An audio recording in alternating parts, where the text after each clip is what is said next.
Now, New Zealand is extending its nationwide lockdown until Tuesday after reporting 70 new cases of COVID-19.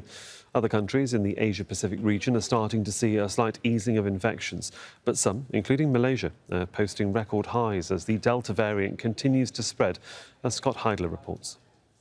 An increase in the number of new COVID-19 cases in New Zealand has begun to slow, but the national lockdown from this recent surge, stoked by the Delta variant, has been extended until midnight on August 31st.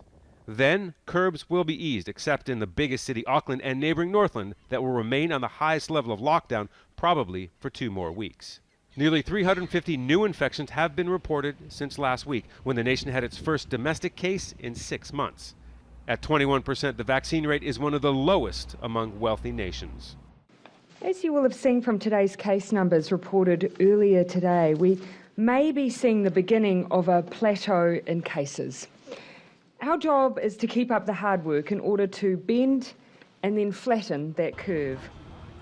Nearby, Australia has been battling its own Delta surge for weeks. Half of the population is under lockdown. New South Wales State saw slightly lower numbers of new COVID-19 cases on Friday, but still near record levels. So long as you have high rates of vaccination, COVID safety plans in place, good information to the community on what they need to do to stay protected, we can show the rest of the world how we can have a managed way of life back to normality.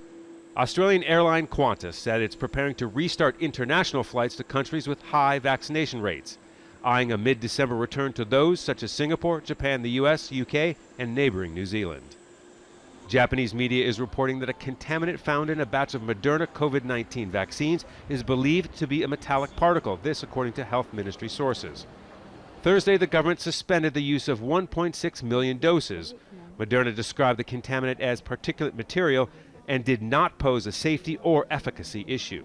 And in Thailand, a new technique that does more with less. Like many countries around the world, it's facing a shortfall in vaccine supplies as it tries to stem COVID-19 infections. University researchers have developed a system that uses a robotic arm to regulate vaccine doses more efficiently. The machine guarantees with accuracy that we can gain an extra 20% from each vaccine vial, from 10 to 12 doses per vial. This is very meaningful to us because with the situation around the world right now, the number of vaccines in Thailand is very limited. Vac prototype costs about $76,000. Research team members say they can produce 20 more units over the next 4 months, but need government funding and support to expand the program. Scott Heidler, Al Jazeera, Bangkok.